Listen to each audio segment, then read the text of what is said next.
ठाकुर जी इतनी व्याकुल भरी दृष्टि से देख रहे हैं उस फल बेचने वाली को कि कहीं चली ना जाए, वहां से पहले मैं जाके आते फल ले लूं। ठाकुर जी के उस रूप को देखते ही वो फल बेचने वाली वहीं रुक गई, देखने लगी सुंदर से ठाकुर जी। ठाकुर जी बाके सामने जाके खड़े है गए, उसने अपने फल की डलिया नीचे रखी। ठाकुर जी फल देख रहे हैं कौन से लेने।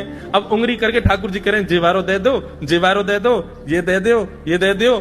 करते करते करते पूरी डलिया ही कह दी, बोले सबरी दे दो। गोपी बोली अरे लाला ये सब ऐसे ही ले जाएगो, कछु देगो ना मुकू। अरे ऐसे ना मिलो करे, कछु देनो पड़े, चल कछु दे मुकू तभी मिलेगी। ठाकुर जी बोले तो फिर रो काई को रही है, मैं ऐसे थोड़ी लेके जाऊंगा, नंद बाबा को ला लाऊं, मेरी सभी संपत्ति है, मैं अपनी संपत्ति में से कछु हिस्सा तुमको दूंगा तब फल लेके जाऊंगा। अच्छा दियो कहा देगो संपत्ति में। तो जितने गेहूं ठाकुर जी भर के लाए वहां में से केवल एक बचो ठाकुर जी के हाथ में, और ठाकुर जी मुट्ठी खोल के वो एक गेहूं ले में, और बड़े संकोच बस कि अब एक ही बच्चों कहा करूं, ले जी है। उस एक गेहूं के दाने को अपने हाथ में लेकर के कोमल से ठाकुर जी की उस मुखाकृति को देख करके वो फल बेचने वाली की तो सुध बुद्धि चली गई। ठाकुर जी बोली अरे नजर लगावेगी मुकू, चल जल्दी फल दे दे।